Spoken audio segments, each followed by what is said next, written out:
Hello everyone, today welcome to the free crash course for competitive exams by Virat Hindustan Sangam in association with Manifest IAS.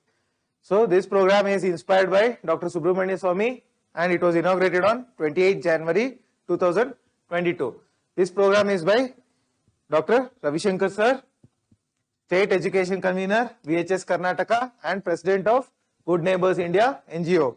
So I am your chief mentor of the program. So I have been teaching civil service aspirants for past 5 years. So you can watch this program online on the YouTube channel of Virat Hindustan Sangam. Here is the link, and the YouTube channel of Udaya News Karnataka. Here is the link, and also you can join our Telegram channel. So for free mentoring, this is the link for joining our Telegram channel, VHS Education. Okay, so we are doing this program in association with Manifest IAS, Bengaluru and Udaya News Karnataka. So here is the timetable of the program along with syllabus. First we have started with polity, next we are going to move to history on 7th of February. So we are going to end with general science on 1st of April. So here is the link for our Telegram channel, VHS Education. You can join by scanning, going to this link or scanning this QR code. Okay, so what to expect out of these classes and how to make best use of this course, both for veterans and freshers. So veteran aspirants can use this program as a revision course. So I am going to discuss in detail all the concepts, and you can also use this for clearing the critical concepts on which you have doubts. Along with it, freshers can use it to have a bird view of what you are supposed to study and also understand critical concepts with respect to various with respect to the course of on various competitive exams. Okay, today I am going to start with the chapter on Parliament, one of the most important chapters in your chief source, that is Lakshmikant. So I am going to start with Parliament. So what is Parliament? Parliament is a legislative body. So in India we call it as Parliament. In USA they call it as Congress. So likewise in Germany they call it by different name. In France they call it by different name. So in the Parliament, the lower house in India is called as Lok Sabha and the upper house is called as Rajya Sabha. Whereas in USA, the Parliament is called as Congress and the upper house is called as Senate. Okay, so what are the constitutional provisions with respect to the Parliament? So the constitutional provisions start from Article 79 to Article 122. From 79 to 122, the articles in the Constitution deal with Parliament. Which part of the Constitution?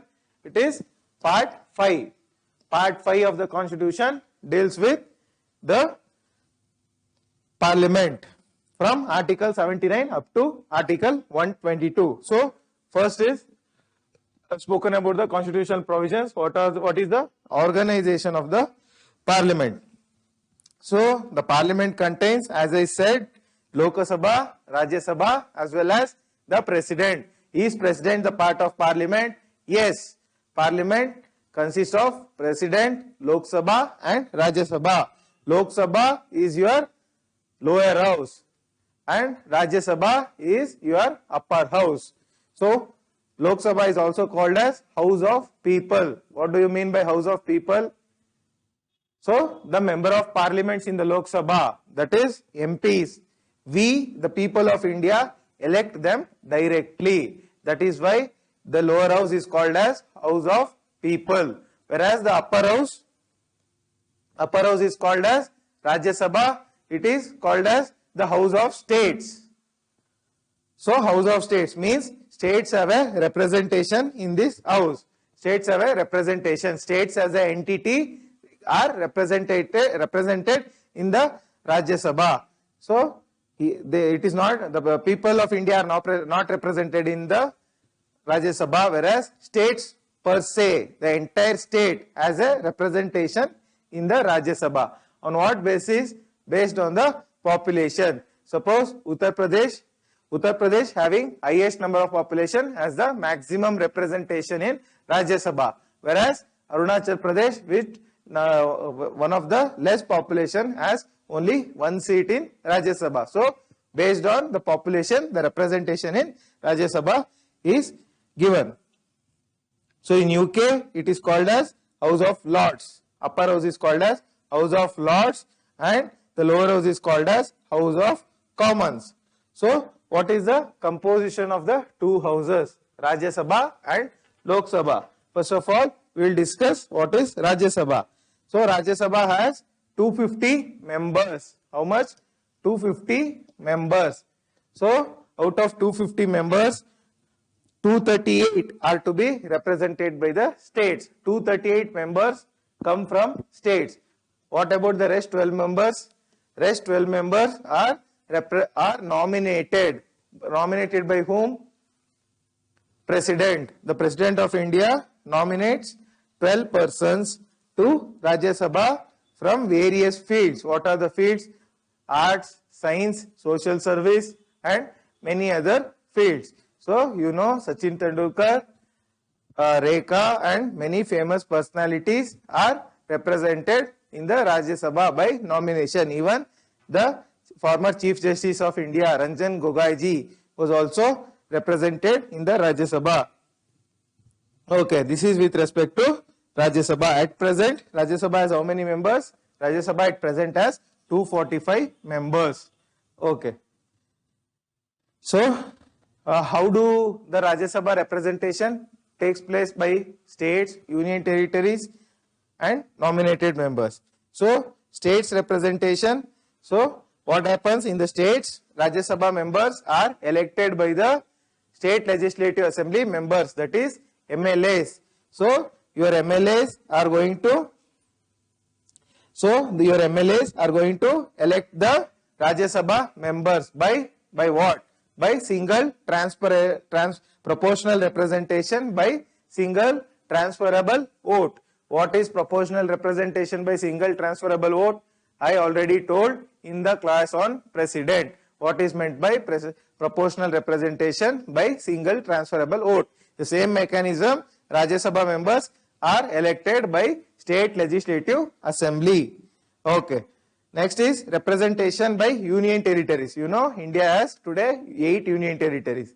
So out of which the union territories of Delhi, Puducherry and Jammu and Kashmir, only these 3 states have representation in the Rajya Sabha. Why only these 3 states? Because only these 3 states have legislative assemblies headed by a chief minister. So there is a council of minister who is headed by chief minister, and also there is a legislative assembly in these 3 states, in these 3 union territories, and they send representatives to the parliament. So here it's not a similar election as in the states. See here, there is no in the union territories, there is no proportional representation by single transferable vote. So there is a electoral college. So there is an electoral college which is constituted for the purpose, and this electoral college elects the members for the Rajya Sabha. This much information is sufficient. Next is, as I said, nominated members, 12 members from various fields: art, literature, science and social service. Okay, next is composition of Lok Sabha. So what is the composition of Lok Sabha? The maximum members is, the maximum number of members is 552. So 552 members is the maximum numbers.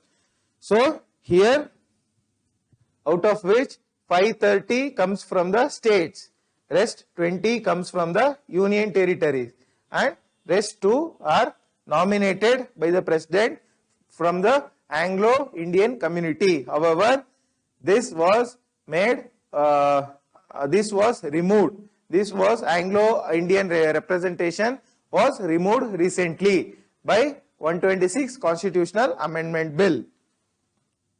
Please cross-check the Constitutional Amendment Bill by which the Anglo-Indian representation was removed. Okay. representation of states, how states are represented in the Rajya Sabha. So we directly elect the members based on constituencies. For example, in the majority of the cases, each district will be a constituency. In these constituencies, we send representatives. We elect the MPs in the districts, and they are sent to the parliament, Lok Sabha. So representation in the union territories. So union territories representation, we have a separate act for that. What is that act? Union Territories Direct Election to the House of People Act. Union Territories Direct Election to the House of People Act 1965, by which the members of Lok Sabha from the Union Territories are elected. So there is a mechanism. So it's not like territorial constituencies, but a separate mechanism which is given in the Union Territories Act 1965. Next, nominated members. Nominated members are Anglo-Indian community. However, this is now removed. Okay. So next is system of elections to Lok Sabha. How elections are carried out to Lok Sabha. Territorial constituencies. Territorial constituencies means what? I said in the majority of the cases, each district will be a constituency. However, this is not the case all the time. Sometimes a territory from a adjoining district will also be a part of the Lok Sabha constituency. Who decides these constituencies? These constituencies are decided by Delimitation Commission. So who constitutes this Delimitation Commission? So Delimitation Commission is constituted by the President of India. When? So after every election, after every census which takes place every 10 years, Delimitation Commission has to be constituted to demarcate the boundaries of the Lok Sabha constituencies. Okay. Next is, I have spoken about territorial constituencies. So each state is allocated a number of seats in the Lok Sabha. On what basis? On the basis of the population. So in what manner? Each state is allotted a number of seats in the Lok Sabha in such a manner that the ratio between the number and its population is same for all the states. So ratio between the number of seats and the population is similar for all the states. Why this principle is applied?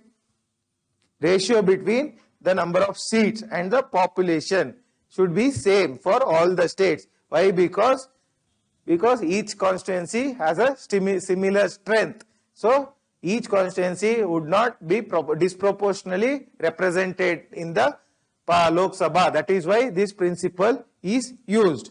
Okay. Next is, each state is divided into territorial constituency in such a manner that the ratio between population of each constituency and the number of seats allotted is same throughout the state. What does it mean?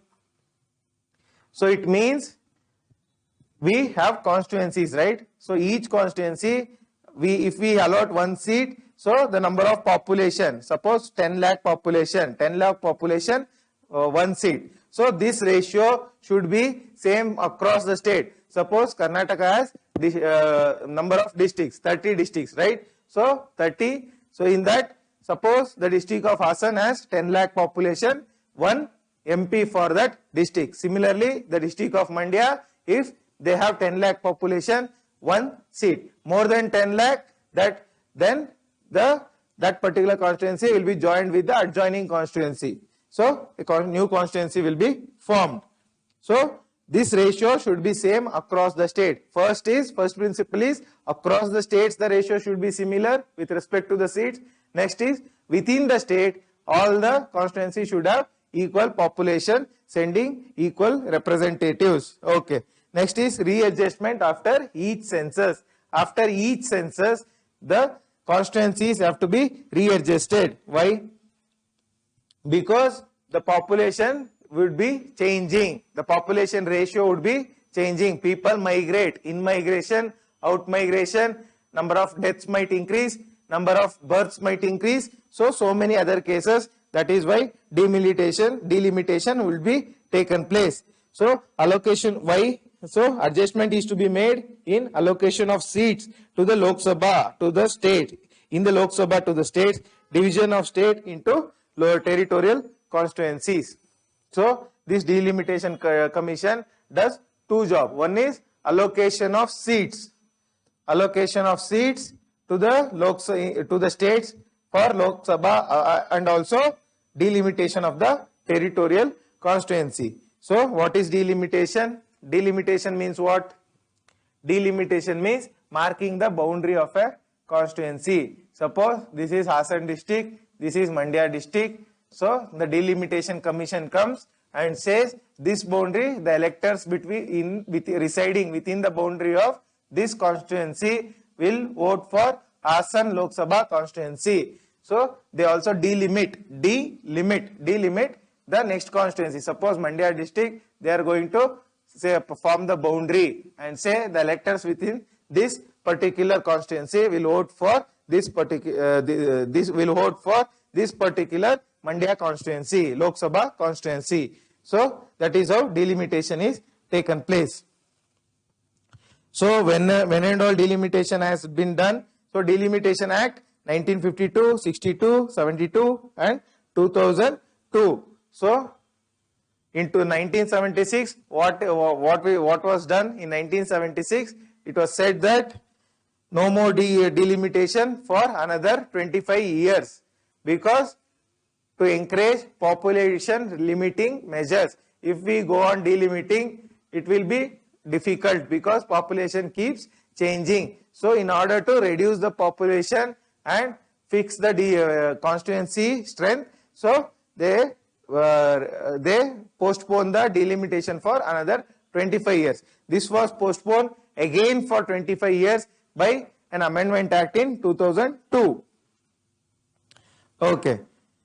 So in the year 2000, not 2002. So another two. So until 2026, there is no delimitation of constituencies in India.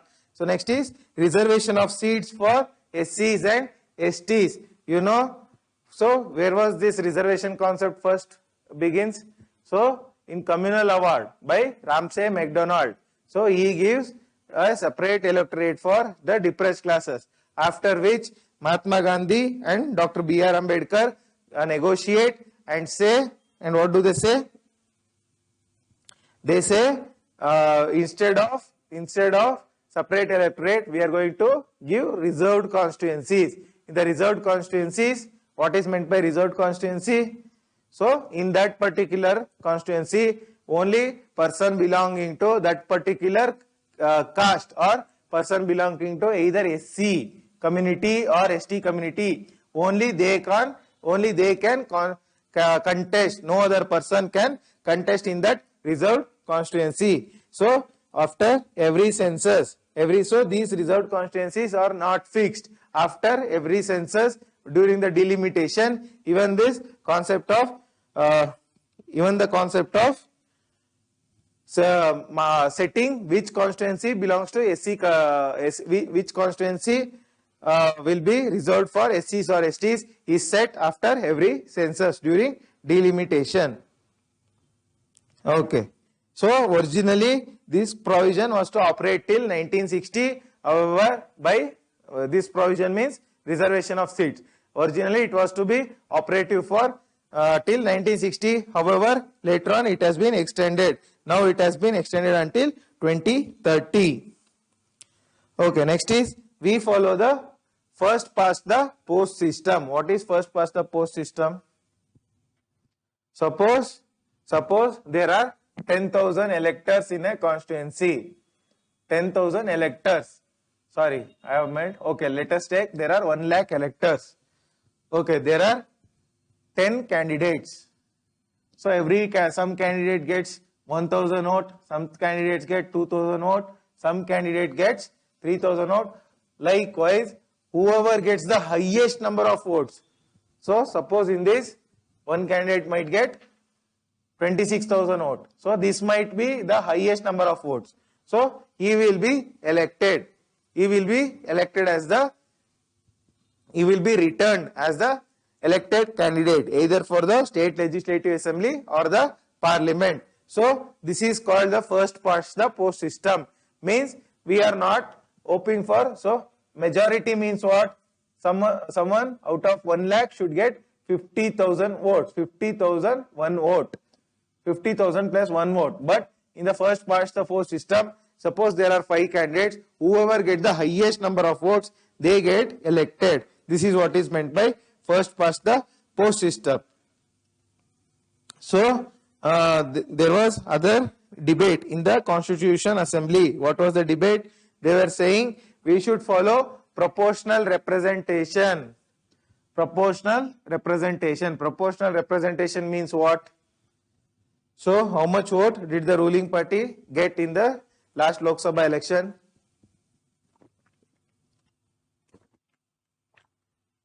Out of the total valid votes polled. So they got only around 34-35% of votes. So even the party which doesn't get any votes, any seats, might also get some 25% of votes. Even then they might end up with 0 seats. So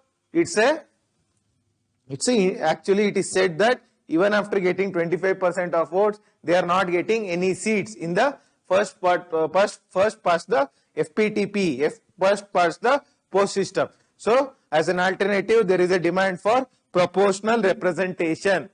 What is proportional representation?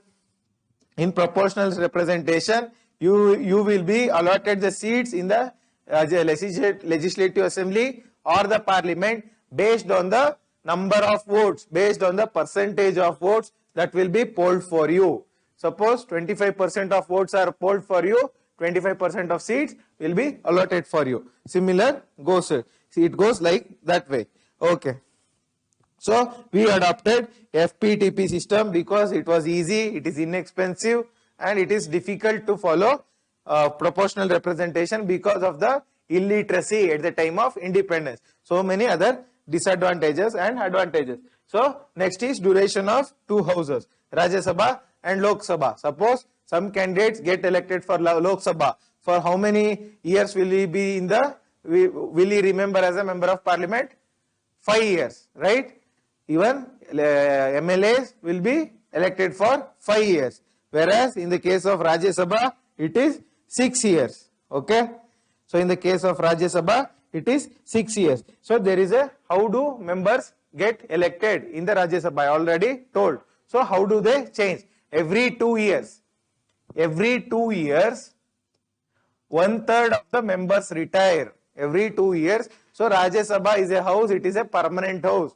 Lok Sabha dissolves after 5 years. Entirely a new Lok Sabha will be constituted. Entirely new members will be constituted after 5 years. However, Rajya Sabha is a permanent house. So it is not subject to dissolution. Nobody can dissolve. It remains always. So in the Rajya Sabha, 1/3, how do the members change? 1/3 of the members retire every 2 years. So every 2 years election will be held and the 1/3 of the members come in and 1/3 of the members goes out. Likewise, the election for Rajya Sabha takes place every 2 years. Okay.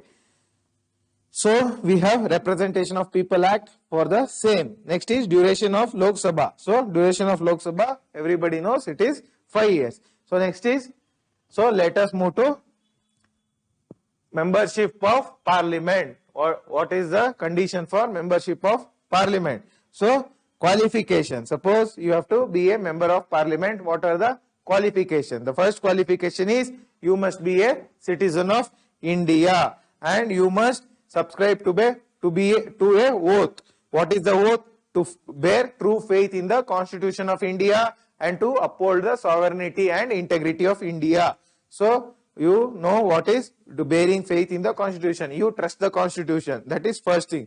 To uphold the sovereignty and integrity means to uphold India's self-rule and also India's integrity. Integrity means nobody other person will cause the disrespect to the Indian territorial boundaries or to the Indian state. That is what our Indian cultural values. That is integrity. So these persons should adhere to or take this oath.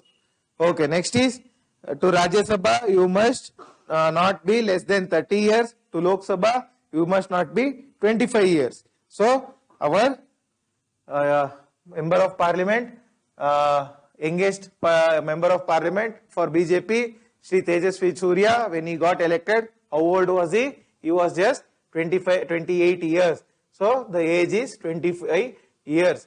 Okay.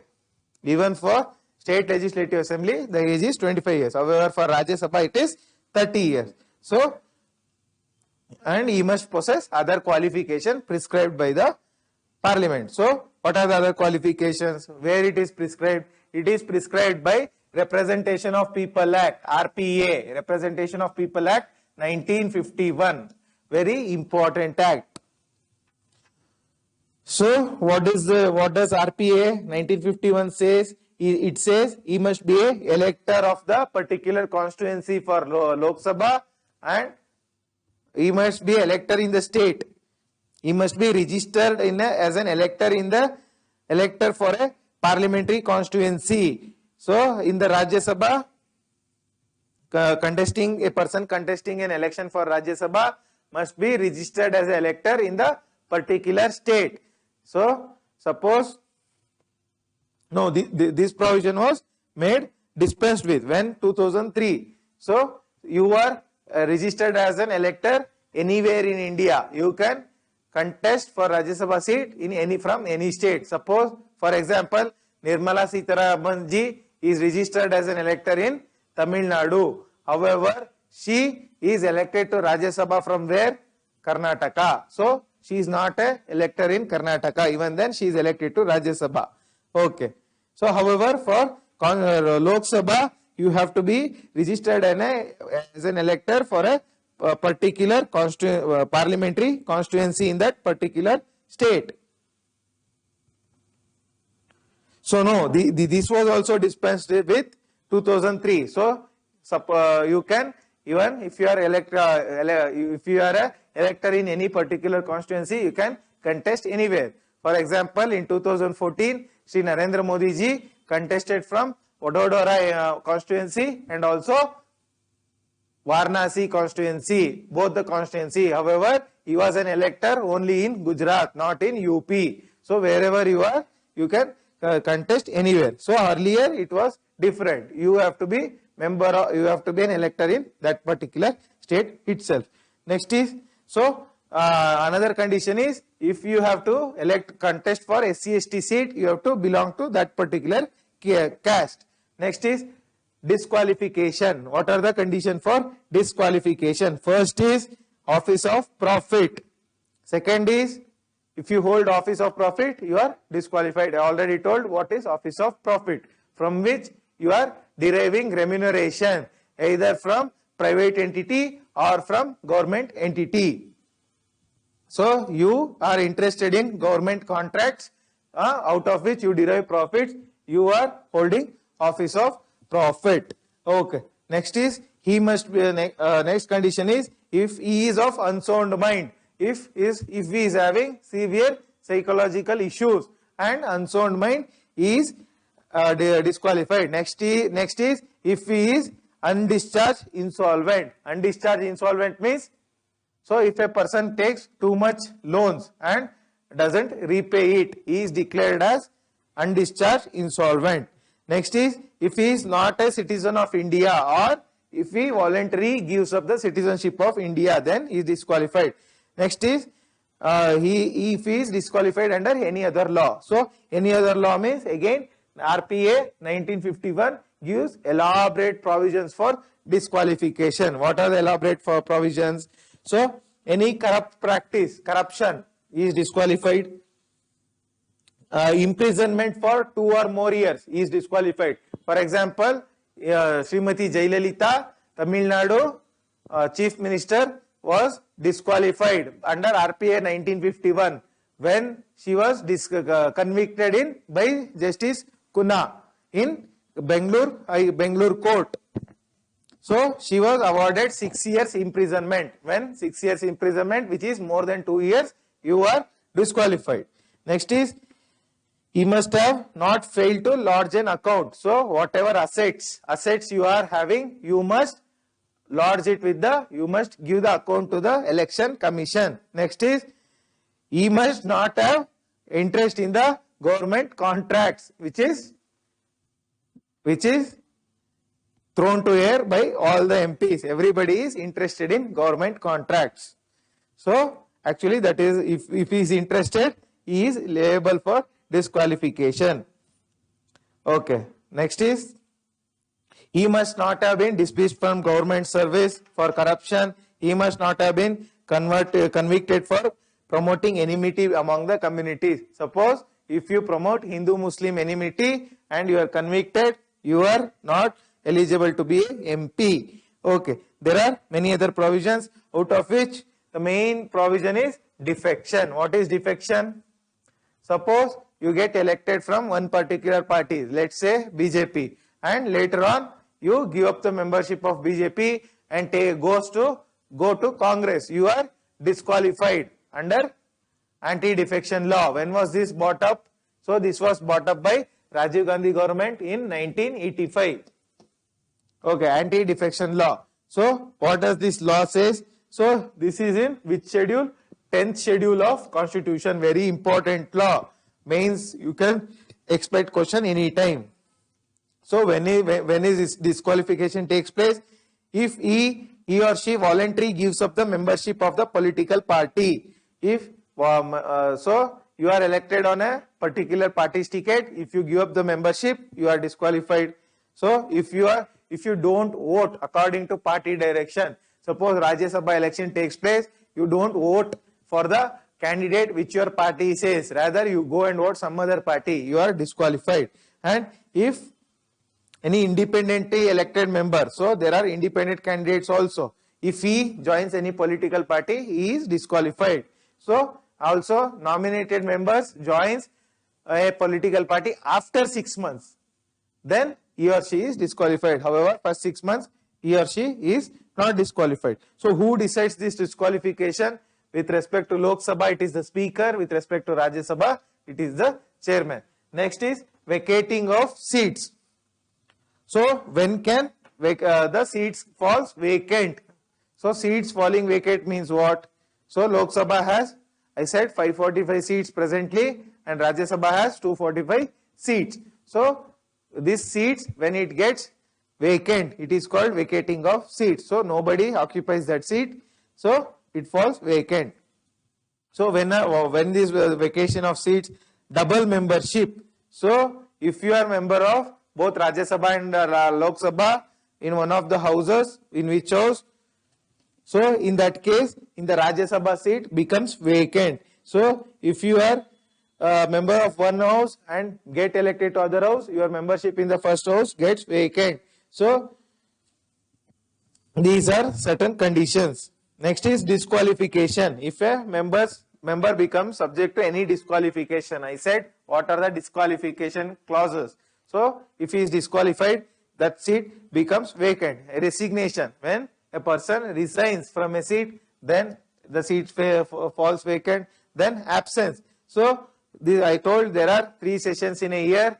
Today budget was presented. In the budget session, please go through the budget. So the PIB has given the gist of both economic survey as well as the budget. So both these documents you can go through now. Later on you can pick up some coaching material where they have given the summary of the budget and the economic survey. Very important from the point of competitive exams, especially UPSC.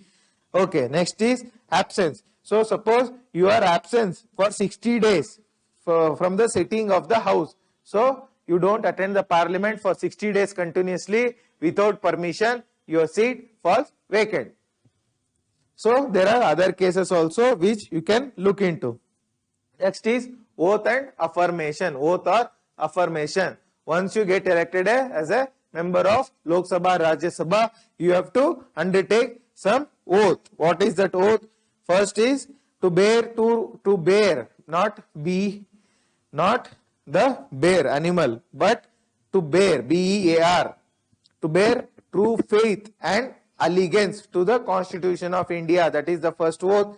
Second is to uphold true faith and allegiance to Constitution of India, which means you impose trust in the Constitution of India. That is the first condition. Second condition is to uphold the sovereignty and integrity of India. I already told that what it is. And to faithfully discharge the duty. So whatever duty is bestowed upon you, you have to discharge it. You have to do it faithfully. That is the third condition. Okay, next is salaries and allowances. Not very important from the point of examination, because these persons do not depend on salary most of the time. You know what happens. Presiding, not everybody is like that. There are actually very good parliamentarians also. Many people are like that. For example, Shri Manmohan Singh ji, Shri Pranab Mukherjee ji, even for example, the inspiration behind this program, Shri Subramania Swamy ji, have a clean hand. They have a clean record of in their political career. No corruption in their entire lifetime. Nobody can point a finger towards them. However, there are many people who make a merry out of this position also. They are a blot on democracy. So, you might know this fact. Today, 43% of parliamentarians are having criminal antecedents. Criminal antecedents means what? They are having some sort of criminal cases filed against them. 43% of parliamentarians, including Lok Sabha and Rajya Sabha. Next comes, so the very important part, presiding officers of the parliament. Who are the presiding officers? So, first is the Speaker of the Lok Sabha. Who is the present Speaker? Om Prakash Birla. Om Birla. So, election and tenure. So, what is the role, what is the election and tenure? So, the Speaker is elected by the members of Lok Sabha amongst themselves. So, once the first Lok Sabha is convened, there a pro tem Speaker will, so Lok Sabha is first convened, then there will be no Speaker. What happens? The senior most member of the Lok Sabha will be appointed by the President as the pro tem Speaker, PROTEM, pro tem Speaker. He facilitates the election of the real Speaker, long-term Speaker. So, among the members of the Lok Sabha, by simple majority, the Speaker will be elected. Okay. So, when do the office of Speaker falls vacant? When he resigns. When he resigns, when he ceases to be a member of Lok Sabha, that is, he becomes disqualified from holding the seat of Lok Sabha, or he resigns by himself. So, how does he resign? He resigns by writing to the Deputy Speaker. So, most of the time, students confuse that Speaker resigns by sending his resignation letter to the President. No, he resigns by giving this resignation to Deputy Speaker, and also his office falls vacant when he is removed by the resolution passed by a majority. Majority in this case is not simple majority, effective majority. What is effective majority? You know special majority, you know simple majority, you know special majority with the consent of states. There is one more majority which is called effective majority. What is effective majority? Suppose, let's say, Rajya Sabha today has 250 seats. Out of 250 seats, effective majority is exactly half plus 1. So, half of 250 is 125. 125 plus 1 is the effective majority. Okay, also called as absolute majority. So, next is role, power and functions. What is the role? So, he is the guardian of the powers of the Lok Sabha. So, he is also he is the guardian of privileges of the members. Okay, he is the principal spokesperson of the House. So, who is the principal spokesperson of Lok Sabha? It is the Speaker. Whatever happens in the Lok Sabha, Speaker is the principal spokesperson. He is the final authority. Okay. So, he has lot of dignity and with respect to Lok Sabha, and also he is the supreme authority of the House. So where does he derive his power from? He derives his power from three authorities. One is Constitution of India. Second is rules of procedure. Rules of procedure means what? The rules based on which Lok Sabha business is conducted. Okay. Third is conduct of business of Lok Sabha, and the third is parliamentary conventions. Conventions means no written thing but based on practices as it has been practiced over time. Okay. Next is what is the powers and duties. He maintains the order and decorum. Order and decorum in the Lok Sabha. So he is responsible for the conducting of business. He is the final interpreter of the provisions of the constitution, rules of procedure. So he is the final interpreter. Nobody other can interpret. He adjourns the house or suspends the meeting in the absence of quorum. What do you mean by quorum? Quorum means, I said, see, Rajya Sabha has 250 members. If the number of members present is less than 10%, that is, if the number of numbers present is less than 25, then we say lack of quorum. Quorum means 10%. At least 10% members should be there. Who decides it? It is decided by the speaker with respect to Lok Sabha. Next is, he does not vote in first instance. First instance means, so whenever a bill is placed, he does not vote first time. But however, the number of votes are hanged equal, then he can vote. That vote is called as casting vote. Casting vote only when the number of votes are equal among the parties. So joint sitting. Joint sitting I have already discussed.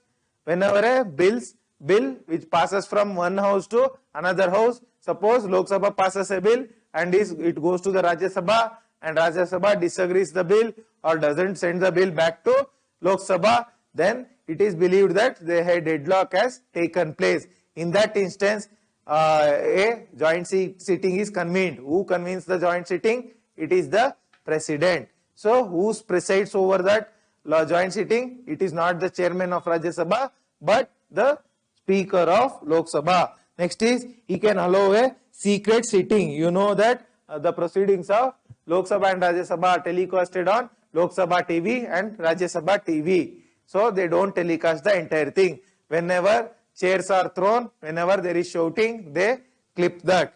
My opinion is that should also be telecasted, because we have the right to know our legislatures, their behavior in the parliament.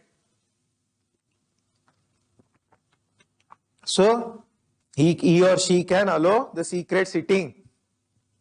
Secret sitting means no other person will be there except the members. Next is, he decides whether a bill is money bill or not. So I already told what is money bill in the previous class, which has provisions with respect to the Consolidated Fund of India. What is Consolidated Fund of India? So all your taxes, fees and everything, all the payments of Government of India goes into this Consolidated Fund of India. Suppose you open a bank account, all your money is saved in the particular bank account. Likewise, Government of India has a account. What is this account called? It is Consolidated Fund of India. All the taxes, all the payments, all the fees goes and is saved in this Consolidated Fund of India. So a bill which deals with provisions of the Consolidated of India or tax provisions is called as the money bill. It is decided by the speaker. However, recently even Aadhaar bill, the speaker said, is money bill. Nobody knows how the Aadhaar bill can become a money bill. Okay. So he decides, the speaker decides on the disqualification.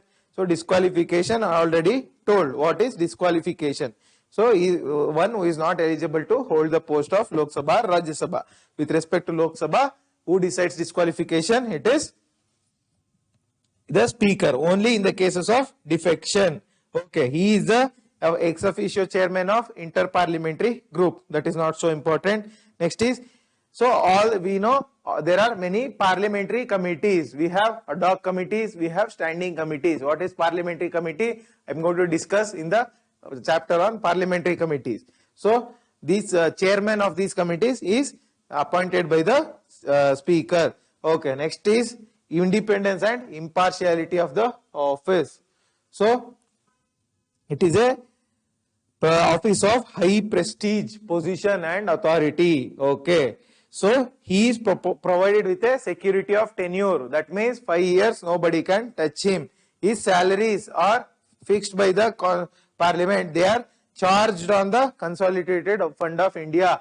This concept of charged upon is very, very important. What is charged upon consolidated fund of India? Whenever they say charged upon consolidated fund of India, suppose High Court judges, Supreme Court judges, all their salaries are charged upon the consolidated fund of India. What does it mean? It means their salaries are not voted in the budget. They are not voted upon. So I already said, demand for grants. Demand for grants means every ministry demands certain money to be taken out of the consolidated fund of India for expenses for various schemes and programs. Likewise, the salaries of posts like president, prime minister, and also not prime minister, president, high court judges, supreme court judges, CAG, election commissioner. So, and also this speaker post. So their salaries are charged upon CFI. Charged upon means they are not subject to every year voting. Nobody can vote on this. So it is fixed. Next is, so his work, his conduct cannot be discussed on the floor of the Lok Sabha. It cannot be criticized. It is with respect to the dignity. Nobody can criticize the speaker in Lok Sabha. Next is, he has the power of regulating the procedure in conducting the business. He can vote in the second instance, that is casting vote. I already told that. He has a very high position in order of precedence. This order of precedence is very important when you, with respect to, not with respect to UPSC, but with respect to state or other lower level exams. In the order of preference, president is at the first position. Second position, it is the vice president. Likewise, speaker is also having a high position. So, order of precedence, it is given in the last page of, last chapter of Lakshmikant. You can go and look. Next comes the office of deputy speaker. Deputy speaker of Lok Sabha. What is deputy speaker? Deputy speaker sits in the seat of speaker whenever speaker is absent. Okay, so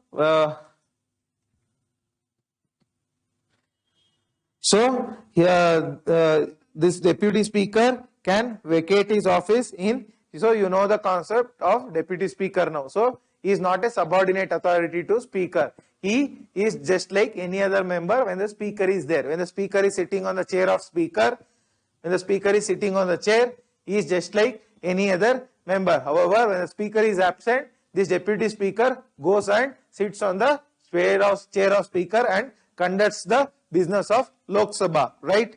Okay, so he also ceases to be a deputy speaker in the same conditions as like speaker, like when he ceases to be a member of Lok Sabha, when he resigns by writing to speaker and other conditions.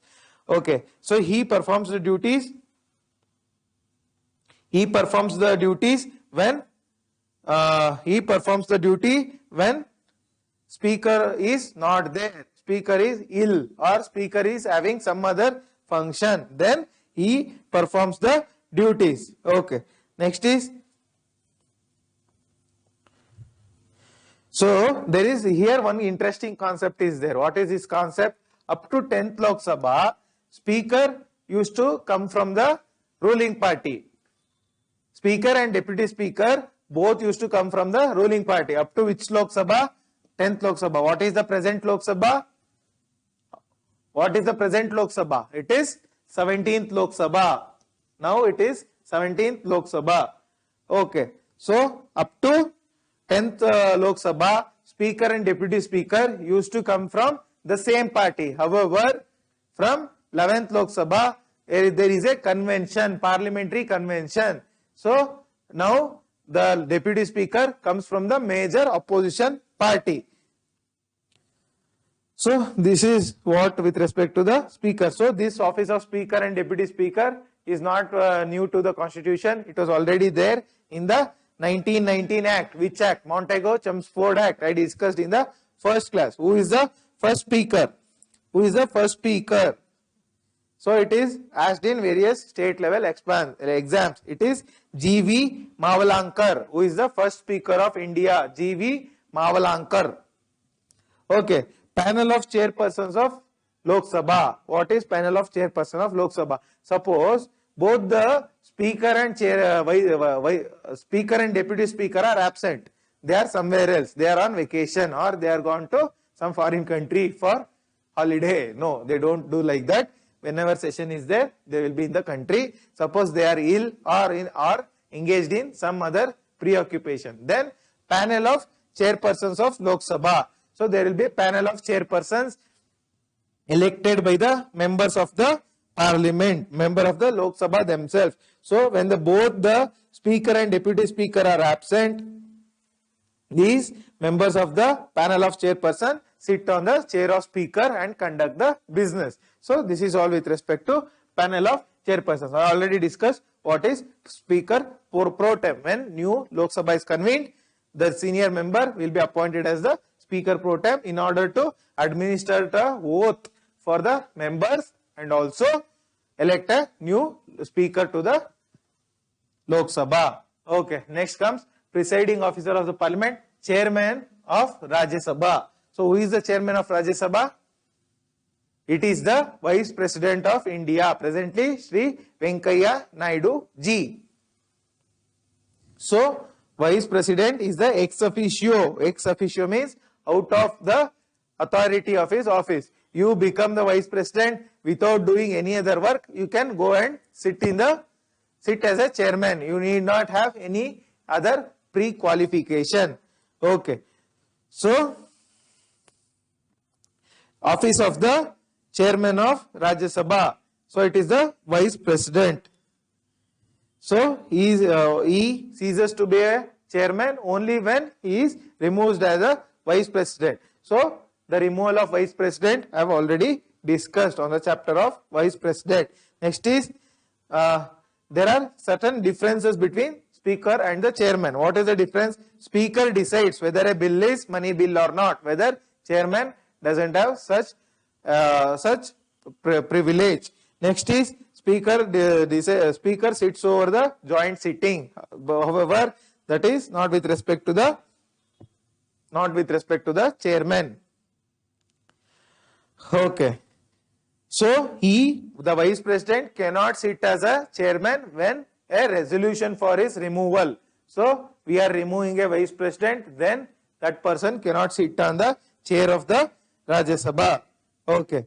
Next, salaries and all is not very important. Next is Deputy Chairman of Rajya Sabha. What is Deputy Chairman of the post of Deputy Chairman? He is not a subordinate office to Chairman.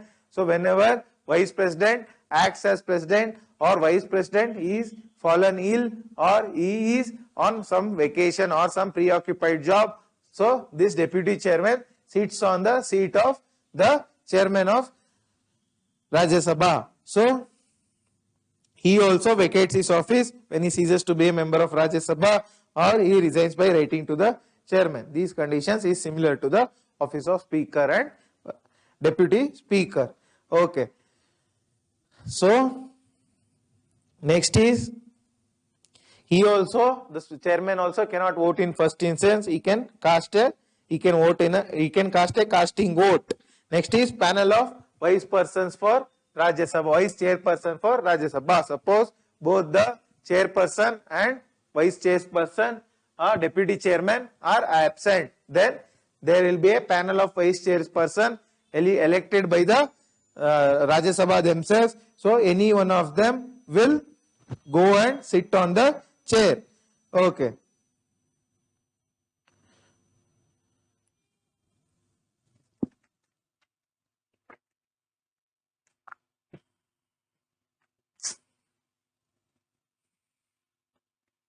Now here one condition is important. So both the panel of vice chairperson for Rajya Sabha as well as panel of vice chairperson for Lok Sabha.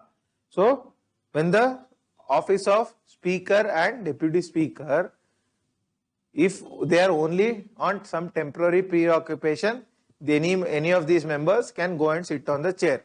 However, when the office is vacant itself, that is, there is no speaker and deputy speaker, then these members cannot sit on the chair of the chairperson or speaker. So then who can who can become a chairperson or deputy chairperson? So then such member who is determined by the president. So during that time, whoever president appoints as for that purpose can act as a chairman or speaker. Next is Secretariat of Parliament. So you know there are, what is Secretariat? What is Secretariat? Secretariat means which has the secretaries, which houses the secretaries. All this paperwork, all the files, all the bills, resolutions, motions, and the the forming of timetable, and also various other aspects is headed by the Secretariat. All this work, it is a office. It is a office which houses the Secretariat. There is a Lok Sabha secretary and a Rajya Sabha secretary. So this office is not very important from exam perspective. So Secretariat of each house is headed by Secretary General. The post is called Secretary General, right? Okay. Next is leaders in the parliament. Okay. Who is the leader of house in Lok Sabha? Who is the leader of house in Lok Sabha? It is Prime Minister. So the leader of house means Prime Minister if he is a member of Lok Sabha. Suppose if he is a member of Rajya Sabha,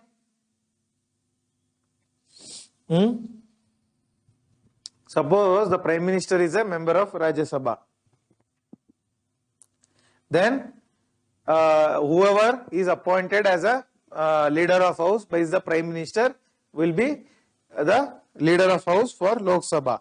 So during the tenure of Manmohan Singh ji, who was the member of Rajya Sabha? Pranab Mukherjee ji was the leader of the house in Lok Sabha, though he was not a Prime Minister. Okay. Next is leader of opposition. So this position is called as majority leader in USA, leader of opposition. So there is a condition. What is that condition? Any party which secures more than 10% of seats is eligible for appointing the leader of opposition. So earlier the post of leader of opposition was not constitutionally recognized. So constitution doesn't provide for leader of opposition. However, a constitutional amendment act or a statutory recognition was given to leader of opposition.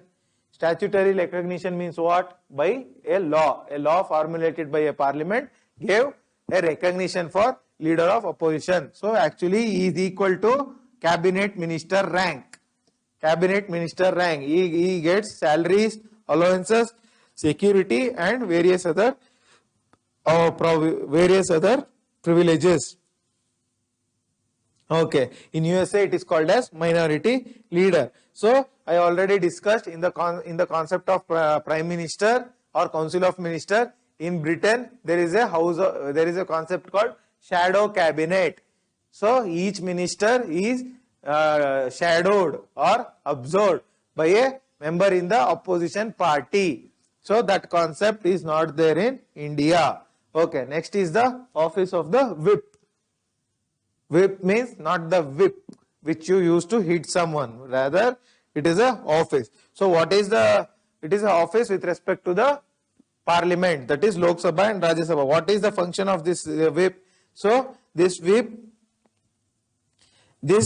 every political party has a whip. Okay, well, what does he do? He is appointed to assist the floor leader, that is the leader of the house in both the houses. So he ensures that the party members, so he ensures the attendance of party members. Suppose these parliamentarians have so many functions, they have to attend so many functions, there are so many parties, so many marriages, so many other work. So giving up all that work, those members should come and attend the parliament. Who ensures that? In each party, it is the office of whip.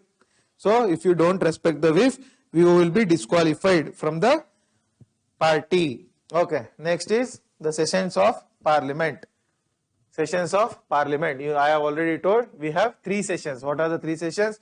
One is the budget session, second is monsoon session, third is winter session.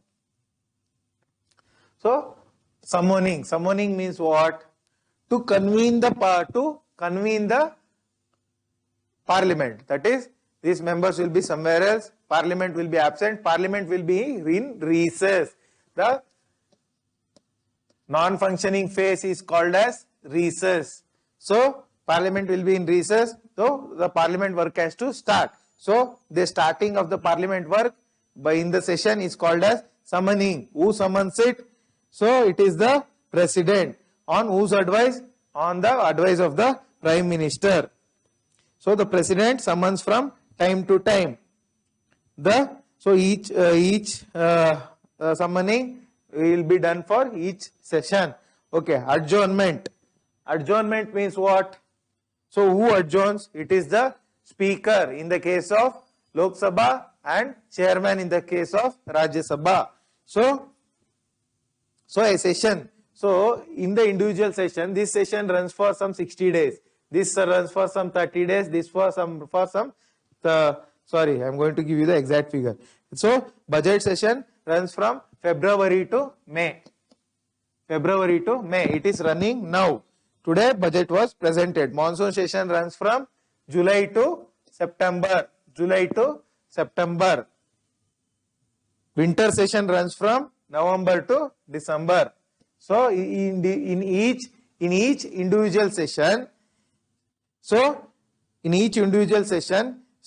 this parliament meets every day, right? So on the weekends or some during holidays or at the end of the day, how the meeting of the parliament ends?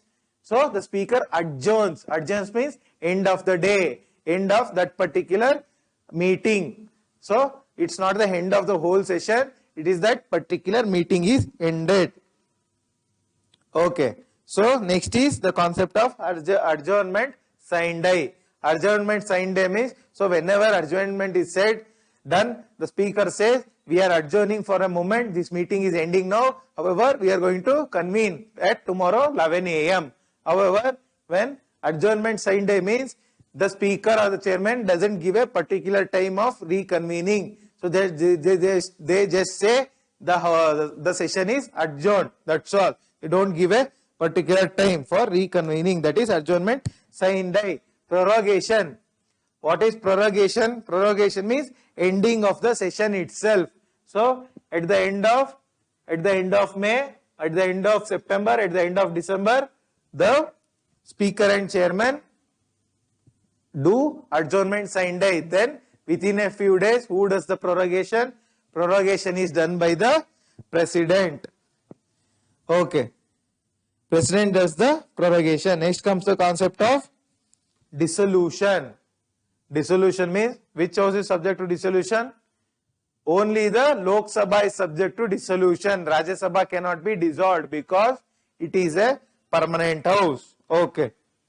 So automatic dissolution. When automatic dissolution? After 5 years. After every 5 years, automatic dissolution takes place. Next is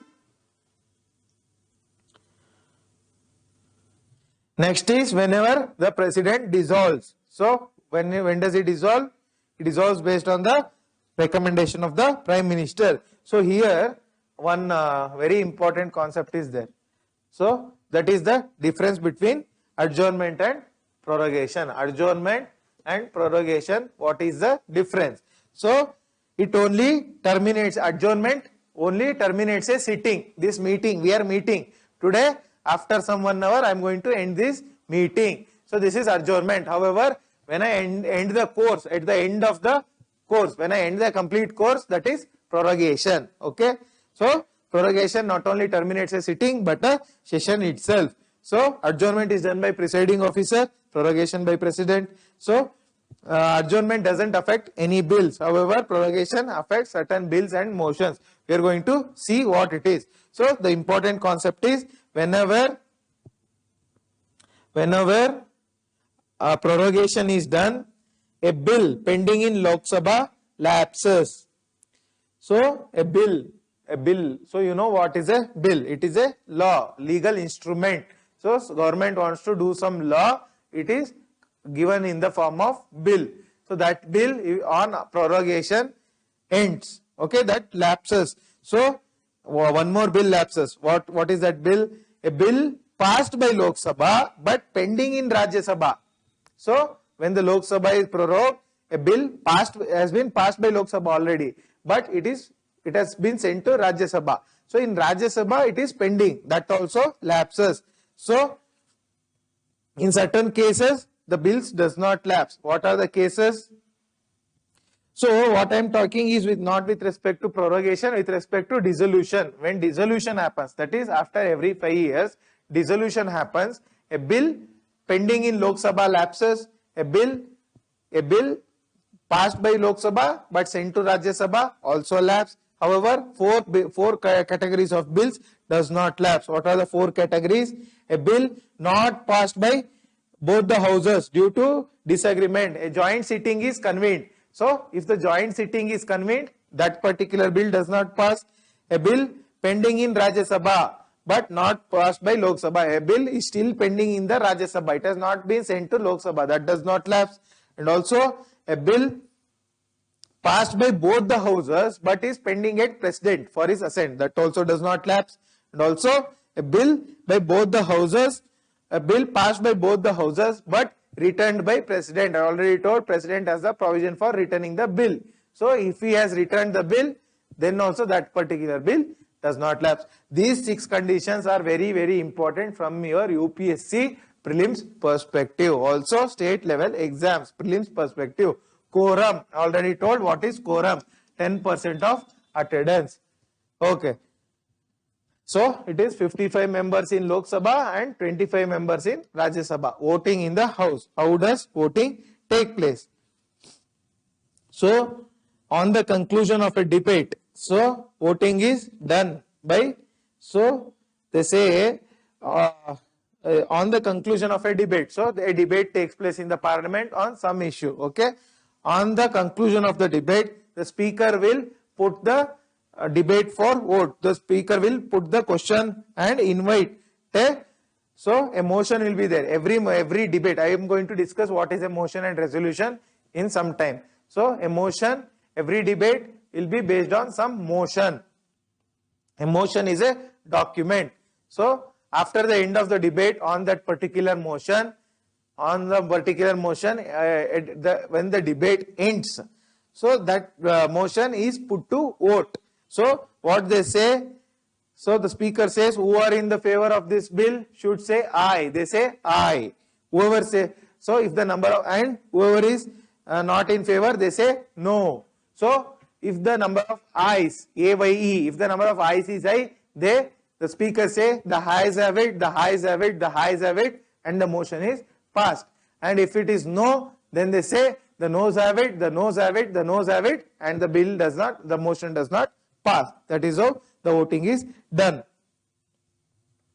Okay. Next is, if the voting is challenged, then there is a separate procedure. So the lobby is cleared, then there is a again the ayes and noes will be done, and also there is a provision of electronic voting. Okay. So that is enough. Next is language in the parliament. So what is the national language of India? So actually there is no national language in India. Rather, all the 22 languages in the 8th schedule, all the 22 language in the 8th schedule of the constitution can be said as the national languages. However, we have a official language. What is the official language? It is Hindi and English. Okay.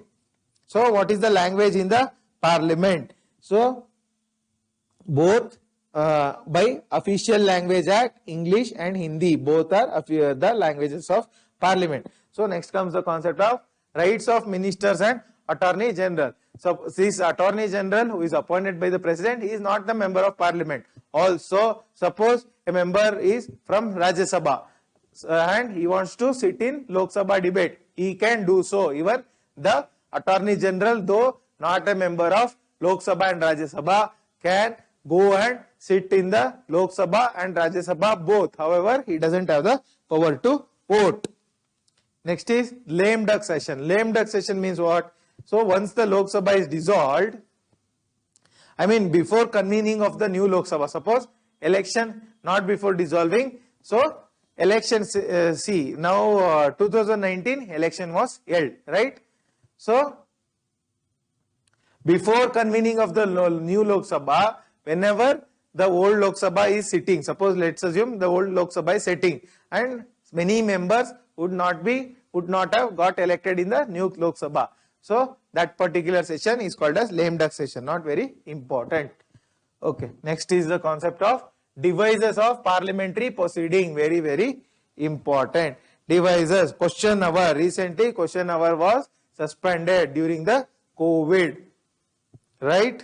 So what is question hour during this? Basically simple here. So it means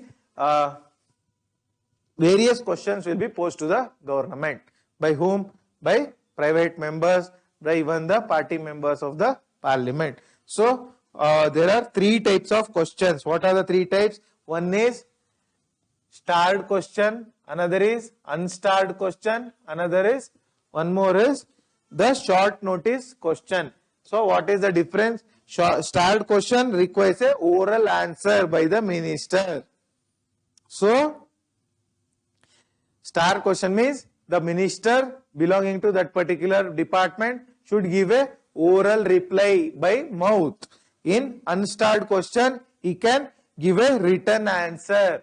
Written answer. Short notice question means within 10 days, they give a notice of 10 days to the minister and within that 10 days, the question is asked, that is short notice question. These are the concepts. Next is 0 hour. 0 hour means what? So the hour starting at exactly 12 p.m. So 12 p.m. is called as 0 hour. So this is only seen in India. This concept of 0 hour is seen in India, not anywhere else. So it is an informal device. See, in the question hour begins at 11 a.m. and goes up to 12 p.m. 12 noon. Okay. So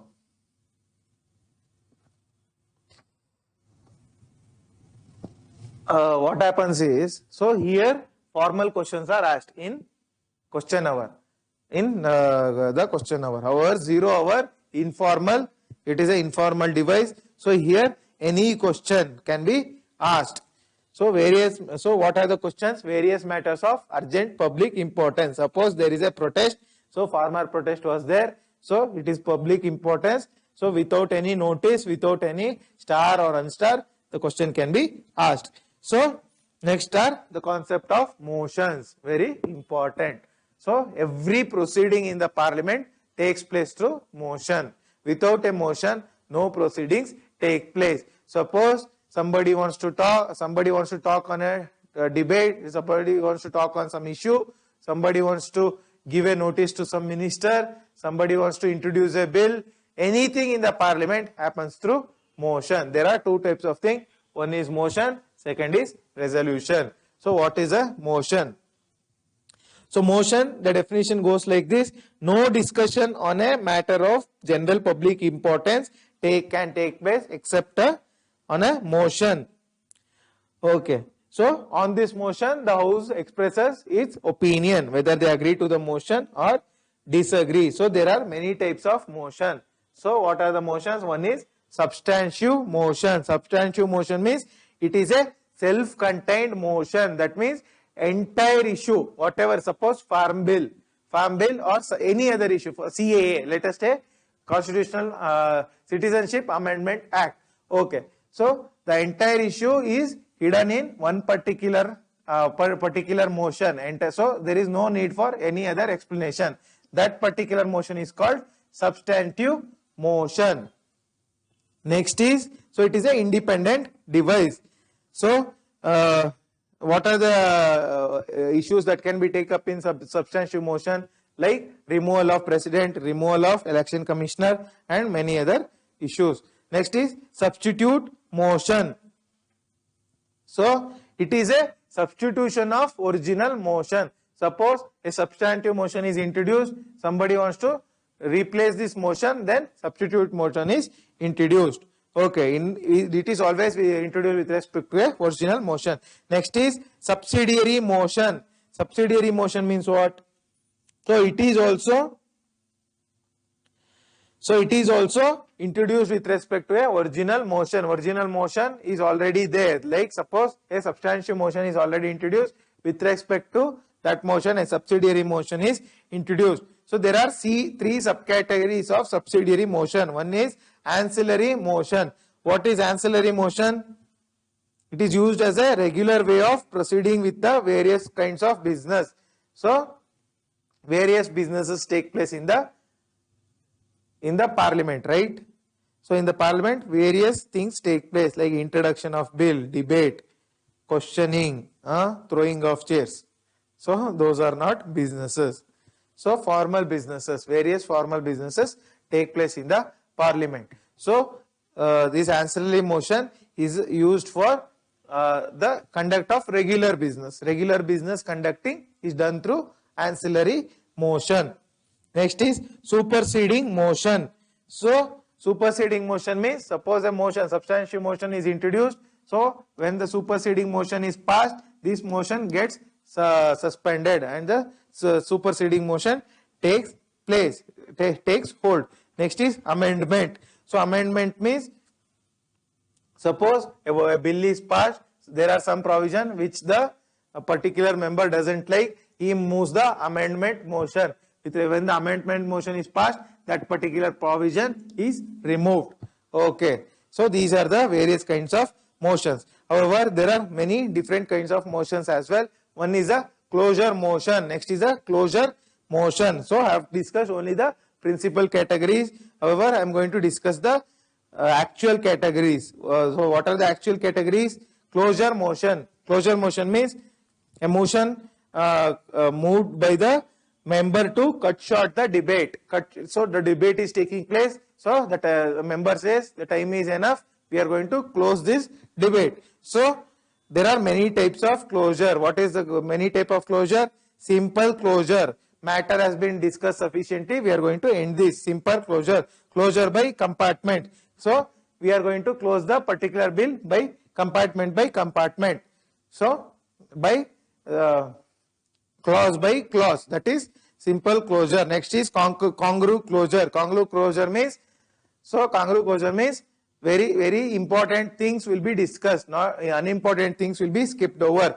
Bulletin closure means having discussed or not discussed, everything will be closed at once. That is bulletin closure. Next is privilege motion. So privilege motion means, so somebody violates the privilege of the house, somebody lies in the parliament, somebody gives wrong facts, then a privilege motion is moved. It can be moved both against the minister as well as, so mostly it is moved against the minister. Okay, so next is calling attention motion. So it is moved by a member who wants to call attention. So something has happened, so you have to, the parliament has to focus on this. Then calling attention motion is introduced. Next is adjournment motion. So already discussed the concept of adjournment. Now is the concept of adjournment motion. So it is introduced to draw the attention of the parliament on a definite matter of urgent public importance. Urgent public importance, some issue is there, adjournment motion is introduced. However, this can be introduced only if 50 members of the parliament, 50 members support it. Okay, so there are many conditions with respect to adjournment motion. You can look into the book. Next is no confidence motion. So I already said under Article 75, the the government is responsible, the Council of Ministers is responsible to the Lok Sabha. So when they lose the confidence, when they lose the confidence, when they don't hold the majority, then no confidence motion is introduced. If the no confidence motion is introduced, then the government, if it is passed, then the government has to resign. Okay, there is one more category of motion. It is called censure motion. Censure. So censoring, censure. So what is censure? So there are differences between censure motion and no confidence motion. So censure motion should say its reason. It should give the reason for its introduction in the Lok Sabha. However, no confidence motion need not give any reason for its introduction. So censure motion can be moved against an individual minister or a group of ministers or the entire council of ministers. However, no confidence motion can be moved only against the entire council of ministers. So it is moved for, the censure motion is moved for censuring or censure. What is censure? Censure means actually it holds a meaning like punish, or it is like condemn, criticize. So that is what is meant by censuring. So censure motion can be moved against the council of ministers for specific policies or actions.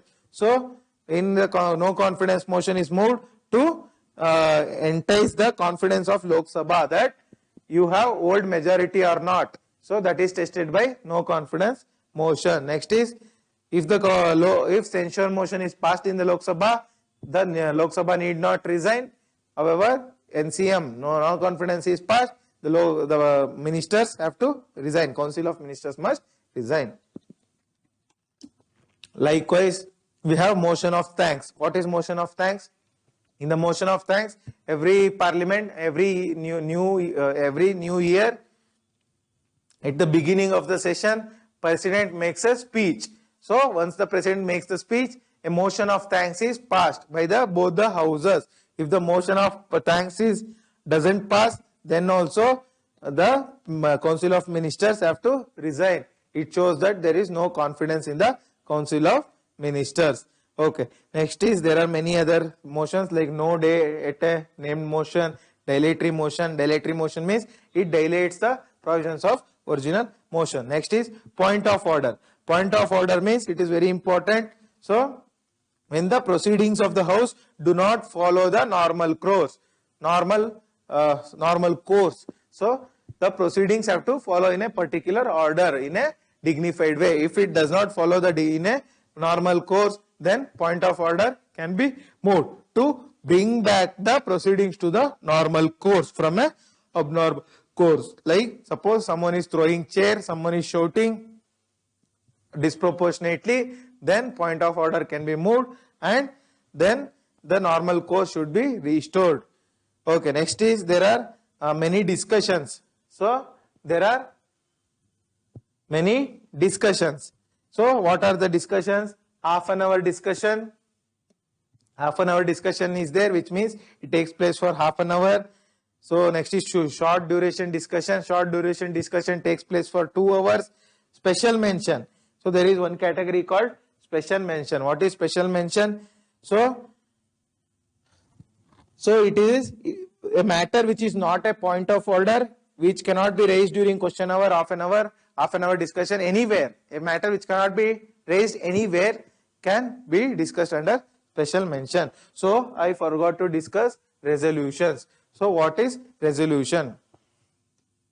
So the member can move a resolution to draw the attention of the house to a particular matter of general public interest.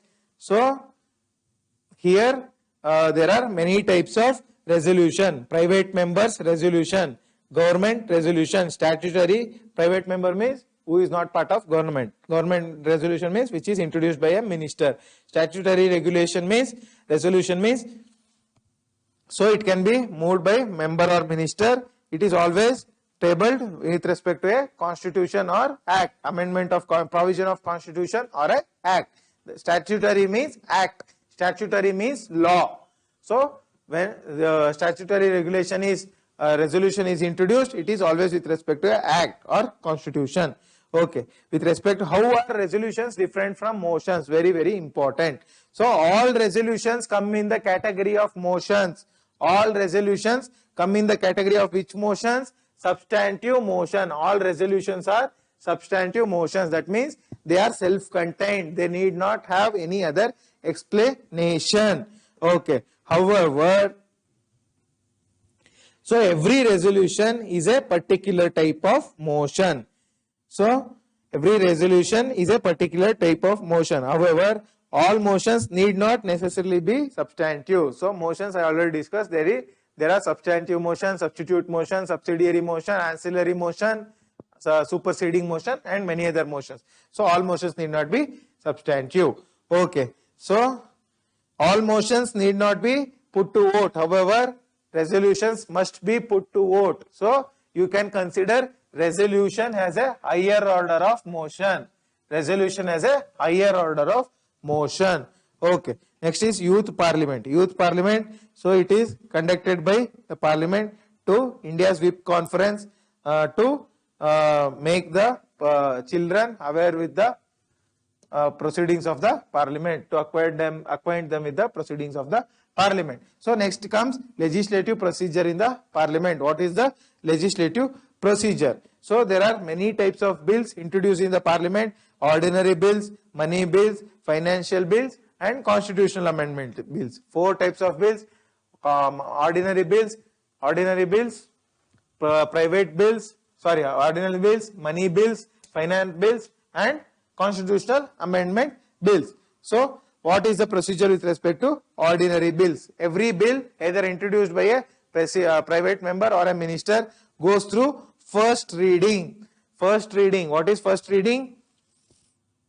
So in the first reading, no discussion on the bill takes place. It is it is just introduced in the bill. So the member who is introducing asks for a leave of the house. Leave means permission.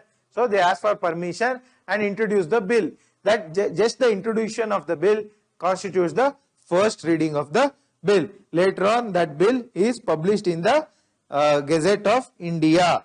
Okay, next comes the second reading. Second reading. During the second reading, very, very important.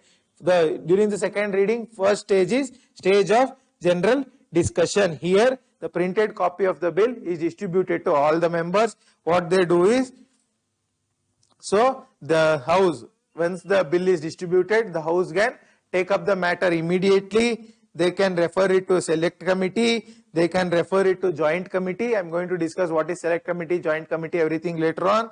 Okay, or they may circulate the bill for public opinion.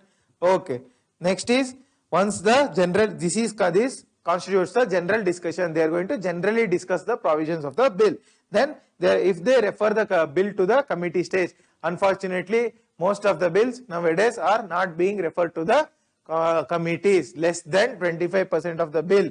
However, before 2014, more than 75% bill was referred to the committees. Now, due to paucity of time, due to COVID and many other issues, they are not referring the bill to the committees. What committees? Parliamentary committees. I am going to discuss the committees later on. So in these committees, what they do, they are going to discuss the provision of the bills in detail. They are going to take technical expertise. They are going to discuss clause by clause. Next comes the stage of consideration stage. In this stage, that bill is considered clause by clause. Every single clause, every single chapter is considered, every single provision is considered by the parliament, and the voting is done. Last stage is third reading. In the third reading is third reading is confined to either they accept the bill or they reject the bill. Third reading is with respect to acceptance of the bill or rejection of the bill. Okay. So once the bill is passed in the first house, it is sent to the second house. If it is passed in the Lok Sabha, it is sent to the Rajya Sabha. If it is passed in the Rajya Sabha, it is sent to the Lok Sabha. So what the other house can do? they can either give assent to the bill, they may reject the bill, they may return the bill, or they may not take any action.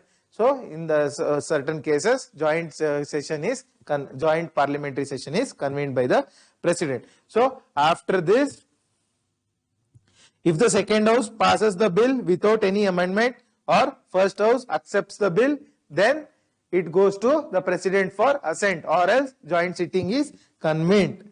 Okay. So the president, once the president assent the bill, president may give his assent, he may withhold his assent, or he may return the bill. So I have discussed it in the chapter on president. So once if he returns the bill ends, or if he assents, it becomes a law. So next is the difference between public bill and private bill. So public bill is introduced by a minister. Private bill is introduced by a private member who is not a part of government. Okay. So public bill reflects the policies of the government. So government policies. So government schemes, government programs is reflected. So private bill, stand of the opposition party is reflected. So public bill will definitely pass, higher chance of passing. Private bill, lesser chance of passing. So if the public bill is rejected, then no confidence motion can be moved to test the majority. So private bill is fails, no such provision. So introduction of public bill, just 7 days notice to the speaker that they are going to introduce the bill. However, introduction of private bill, one requires 1 month notice. So who drafts the public bill? Concerned department. Suppose telecom bill is being regulated, the telecom ministry. So he is going to draft the bill. However, private bill, the particular member has to draft. It is on his burden. So next, money bill and financial bill 1 and 2. So what is money bill? Article 110 speaks about money bill. Article 110, very, very important. What are the provisions in the money bill? So which categories, which matters fall in the money bill? So the imposition, abolition or alteration of tax. So the regulation of borrowing by union government, custody of consolidated fund of India. So appropriating money out of consolidated fund of India. So all these matters fall under the money bill. I already discussed it earlier. Okay. So next is, so the constitution lays down a special procedure for passing the money bill. We are going to discuss what is the special procedure. Before that, we are going to discuss what is the financial bill 1 and 2. So financial bill 1, article 117. Article 117 1. Financial bill 2, article 117 3. Not very important, but let's discuss, because we need to have a hold on all the concepts. So financial bill is a bill that contains not only matters in it contains all the matters in article 110. I already told what are the matters in article 110, consolidated fund of India, taxes and all other things. So it contains some extra matters. What are the matters? It contains borrowing clause. So it also contains borrowing clause. It is so before this we will discuss ordinary bill and money bill, because there are many provisions which you will not discuss, which you will not understand if I don't explain the difference. So money bill. So money bill can be introduced directly in Lok Sabha or Rajya Sabha. However, ordinary bill can be introduced in Lok Sabha or Rajya Sabha. However, money bill can be introduced only in Lok Sabha. So ordinary bill, private member or minister can introduce. Money bill, only a minister can introduce. Ordinary bill ordinary bill can be introduced without the recommendation of president. Private bill, public bill can be introduced, or money bill can be introduced only with the recommendation of the president. So the ordinary bill can be rejected or amended by the Rajya Sabha. However, money bill, nothing can be done by the Rajya Sabha. So money bill, ordinary bill, Rajya Sabha can hold it for maximum period of 6 months. So money bill only for 14 days. Next is, so the ordinary bill does not require any certification by speaker. However, money bill requires certification by the speaker saying that this is a money bill. So next is with respect to president. This with respect to money bill, the president has to So with respect to money bill, there is no concept of deadlock, because even if Rajya Sabha doesn't agree, it is deemed to be passed. However, ordinary bill, deadlock happens, joint sitting will be convened. So ordinary bill defeat may lead to resignation of the government if it is introduced by a government. Money bill by a minister. Money bill defeat, definitely government will fall.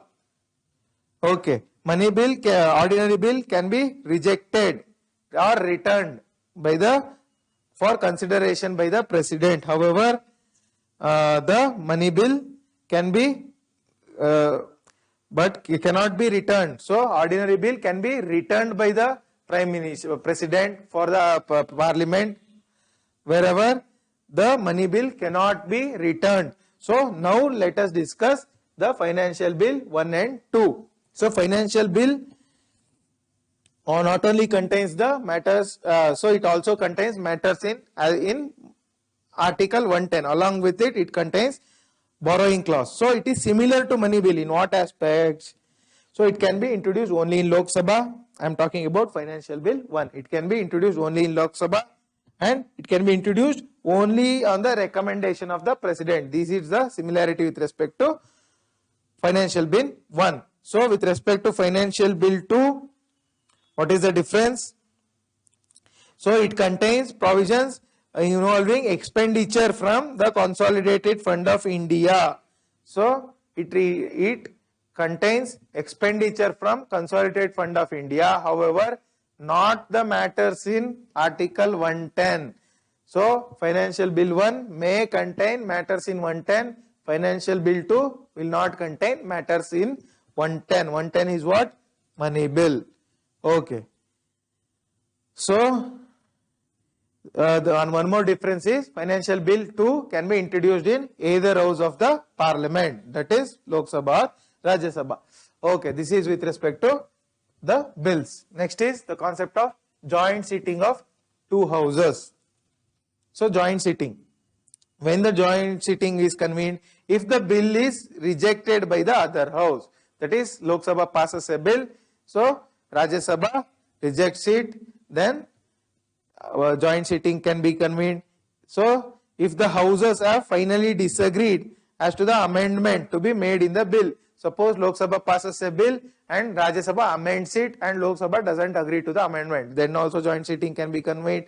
So also suppose Lok Sabha passes a bill or Rajya Sabha passes a bill, it sends it to Lok Sabha doesn't take any action for 6 months, then also it is said that deadlock is deemed to have taken place, and then also joint sitting can be convened. So in joint sitting, who presides over the joint sitting? It is the Speaker of Lok Sabha.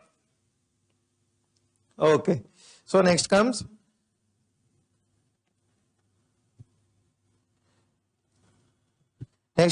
budget in Parliament. Today budget has taken place, so it is a apt moment for all of us to discuss budget. So budget in Constitution is not called as budget, where it is called as annual financial statement. The particular article is Article 112. Article 112 speaks about the annual financial statement. So the budget gives the expenditure for every financial year. When does the financial year start? It starts from 1st April and ends on 31st March. So this entire expenditure for this particular year is given in budget. So earlier budget used to take place in the end of February. So earlier also there was a concept of railway budget. Now railway budget is merged with the general budget. and also the day is preponed. Now the budget is introduced on the today 1st of February, budget is introduced. Also, who causes the budget to be laid? It is the laid in the parliament, it is the president. Okay.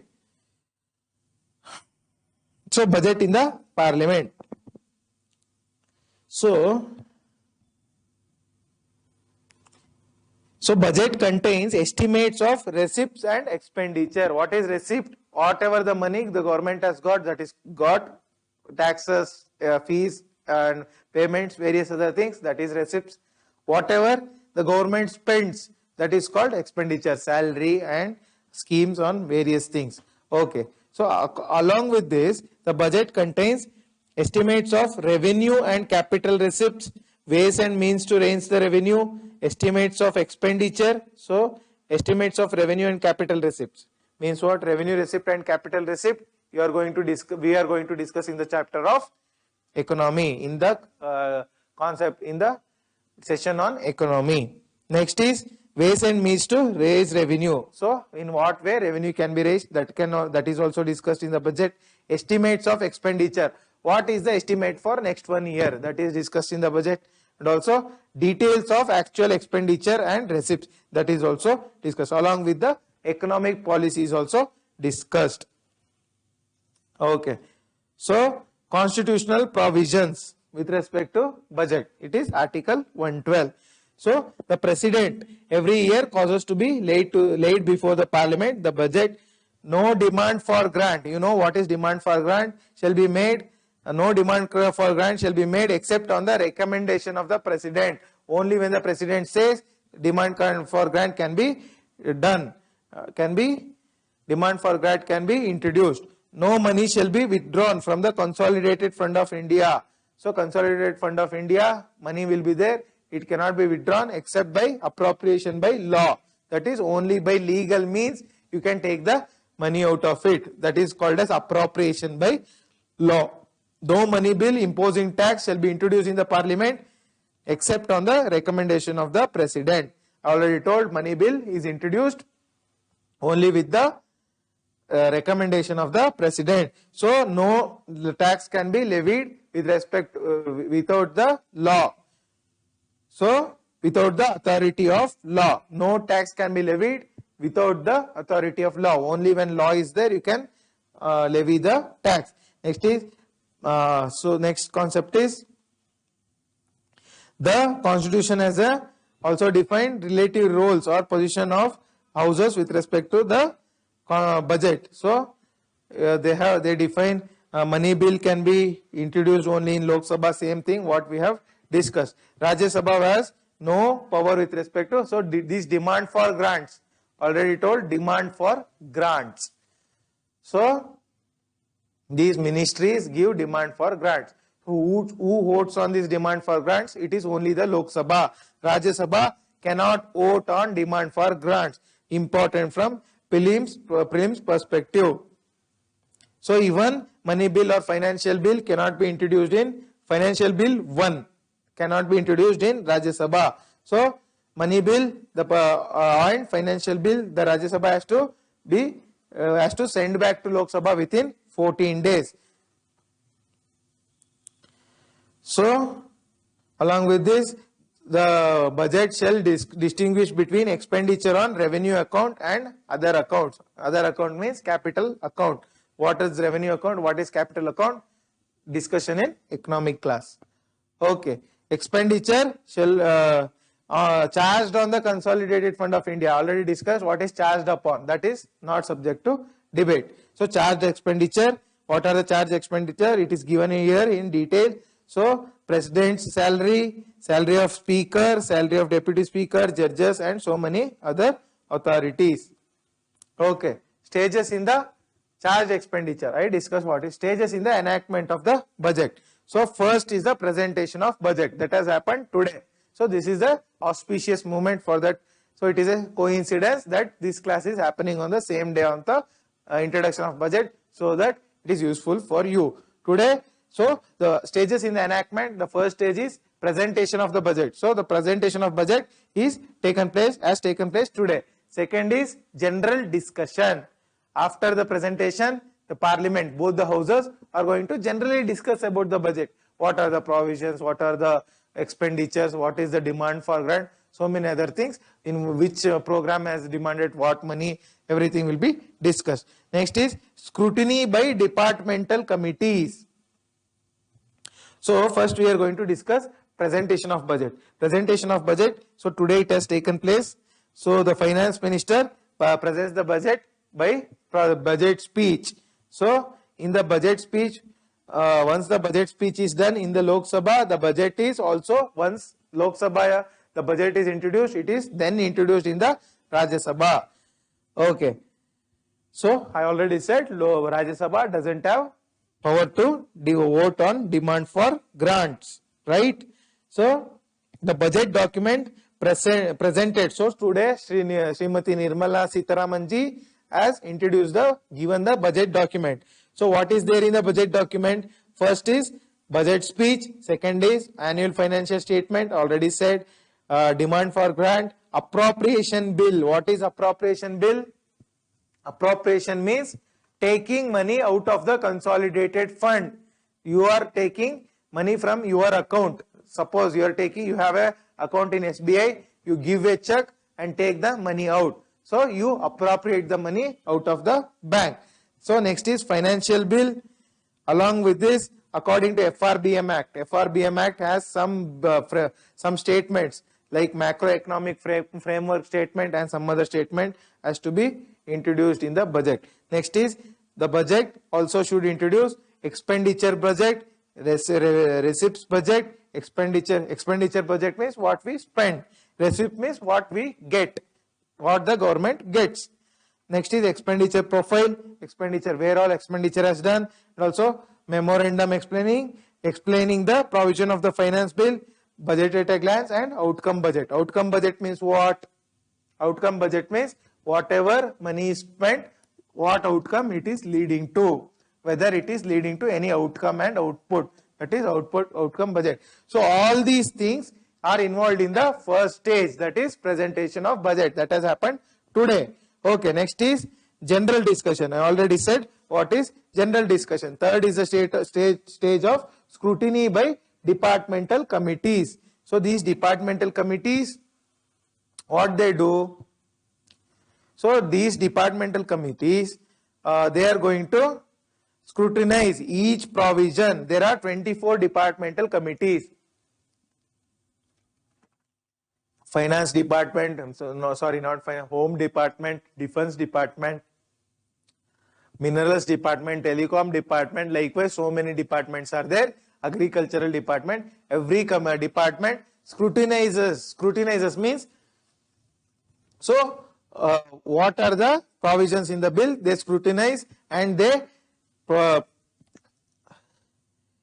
so in detail, they are going to discuss in detail what are the demand for grants. The departments examine the demand for grants by the ministries. So in this,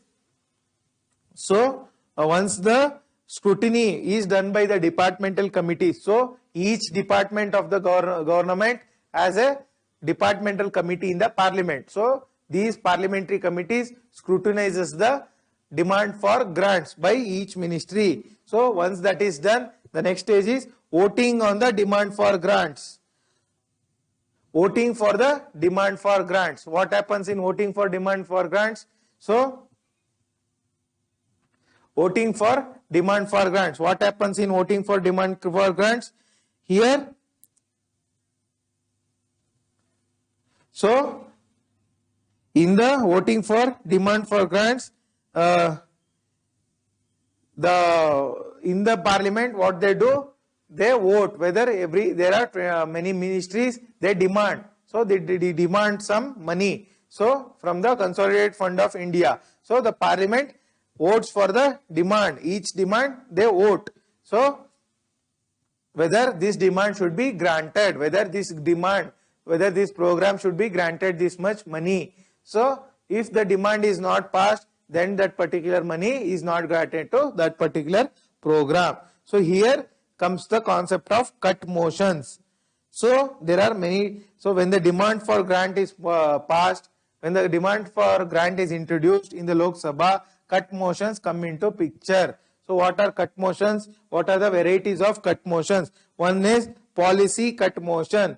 If the policy cut motion represents disagreement with the policy. So every program has a policy behind it. If the member introduces a policy cut motion, they say they don't disagree with the policy behind the program.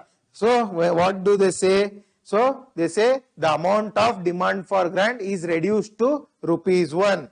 So they say the amount for demand for grant is reduced to ₹1. Economic cut motion. Economic cut motion, they say, so this much money is not required for this much program. So we have to reduce it. So what do they say?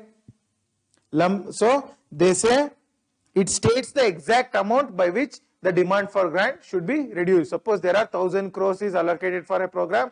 They say, no, not this much money. We are going to reduce by 300 crores. So 700 crores is granted. Next is token cut motion. In the token cut motion, what happens? What they say? So they say the amount for demand for grant is reduced to ₹100. The amount for demand for grant is reduced to ₹100. So when do they do it? So it is, so suppose the parliament has some grievance. So they are dissatisfied with the government. So then they introduce the token cut motion. This is all with respect to token cut motion. Next is the concept of passing of appropriation bill. I already said what is appropriation. So there are two kinds of appropriation. One is the grants. So the demand of grants is voted by the Lok Sabha. So that money is taken out. That money is taken out from the Consolidated Fund of India. That is the first appropriation. Next is this expenditure charged on the Consolidated Fund of India. So these are not voted in the vote for demand for grant. So the salaries of High Court judges and President, Governor. So those are expenditure charged on the Consolidated Fund of India. That is also comes under the appropriation bill. So these two categories of money is taken out of the Consolidated Fund of India. So you already know what is Consolidated Fund of India. Last comes the passing of finance bill. Last stage is passing of finance bill. So this bill is passed to give the effect to the financial proposals of the Government of India. Government of India proposes certain financial elements. So to give effect to them, this bill is passed. Okay. So once this financial bill is passed, the entire process of budget is completed. So what does this financial bill do? I already said it gives effect to the financial proposals of the Government of India. Whatever proposals the government has done, that will be given effected to, that is approved by the Parliament. So this ends the introduction of the budget. So next there are other grants also. What are the other grants? So other grants are supplementary grant. First category is supplementary grant. So if the amount authorized by Parliament is insufficient, then supplementary grant is given. Additional grant is, so when a need arises during some new service, suppose a program is being envisaged, a program is running, some new service comes up. So some new service, new money is needed, then additional grant is given. So supplementary grant, additional grant are different. Excess grant means what? So money is spent in excess of for a particular program, Manrega or some program, excess money is spent. Then that money has to be ratified by the Parliament. That is excess grant. Next is the concept of vote of credit. So what is vote of credit? So it is like a blank check. It is like a blank check. It is like a credit given by the parliament to the government. So when a service or when a situation arises which needs unexpected amount, so then you can use vote of credit, which doesn't specify any particular amount. Next is exceptional grant. Exceptional grant means what? It is for some special purpose in a particular year. Next is token grant.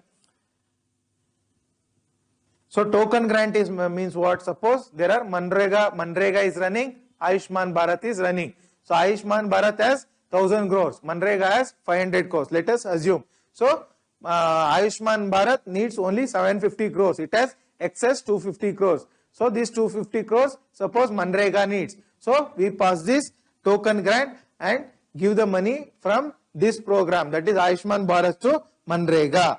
Okay. Next comes the concept of funds. We are going to discuss the concept of funds. Okay. So we are going to discuss the concept of funds and end the class for today, and tomorrow we are going to discuss the ineffectiveness of parliamentary control and various other things. So what are the funds? There are three kinds of fund. One is the Consolidated Fund of India. Consolidated Fund of India, Article 226. Article 266. Public. Next is the Public Account of India. Public Account of India, Article 266. Last is Contingency Fund of India. Contingency Fund of India, Article 267. So Consolidated Fund of India is a very important concept. So what does it say? So it is a fund for which all the receipts of the government of India is credited. Like all your money is parked in a bank, all the money of government of India is parked in Consolidated Fund of India. So what does it include? All the revenues received by government of India, all the loans raised by the government of India, all the money received by the government of India in the repayment of loans. That is, government of India advances loans to various state governments. If the state governments repay the loan, that also goes to the Consolidated Fund of India. Okay. Next comes the concept of Public Account of India. So all other public money other than what is given to or what is saved in the Consolidated Fund of India is saved in the Public Account of India. So what are these money? It means the judicial deposits. Suppose you do contempt of court, the court imposes 1 lakh rupees fine, that goes to Public Account of India. So savings bank deposit, you deposit your money in the savings bank, savings account, that also goes to Public Account of India. Also provident fund and also departmental deposits, remittances. So suppose you have your brother in some other country, he sends money to your family, you save it in the your bank account, that is also comes under the Public Account of India. Next is the concept of Contingency Fund of India. Next is the concept of Contingency Fund of India. So in Contingency Fund of India, what does it do? It is who holds it? It is held by the Finance Secretary. It is held by the Finance Secretary on behalf of the President. Okay. So what is Contingency Fund of India? It is like some emergency, some money is needed, so it can be taken out of Contingency Fund of India. How much money is saved? So that much, the amount of money that is saved in the Contingency Fund of India is determined from time to time, by the Parliament. Okay. So this contingency fund was introduced in 1950. It is placed at the disposal of Parliament. Okay. This is what with respect to the Contingency Fund of India. So last we will just discuss the ineffectiveness of parliamentary control and end the class. It is a very short concept. So the parliament has, so what are the ineffectiveness? Parliament is not functioning nowadays, right? So the number of sittings is less, number of bills referred to the parliamentary committees is less, and also there is a lot of ruckus. So the effectiveness of parliamentary business is also less. There is no effective debate, there is ruckus, there is throwing of chairs, there is shouting. So parliament, along with this, there are many other ineffectiveness. So one is parliament doesn't have a expertise. Suppose you pass a Aadhaar bill, many of the parliamentarians do not know what is biometric concept. So they don't have the expertise. So and also parliament has grown in complexity. So and also technical nature of parliament, demand of grant. Suppose TRAI bill, telecom bill is introduced, no layman doesn't know what is telecom bill. Even the parliamentarians don't know. Okay. So and also the parliament is very having a large size. So 540 members, too much size, it is unmanageable. Next is, so the committees like Public Accounts Committee do the post-mortem work once the expenditure is done. They don't do it before. So likewise, there are many other things. So there is no effective debate. So there is lot of unnecessary criticism. This is with respect to the ineffectiveness of parliamentary control. Tomorrow we are going to start from position of Rajya Sabha. Hope you found the class useful. Please take care of your health because the COVID pandemic is spreading. So please take good care of your health and have good sleep and nutrition because you are preparing for competitive exams. Hope you found the class useful. Make good use of it. It's a free program. So let us meet tomorrow. Have a nice time. Take care of yourself. Jai Hind. Thank you.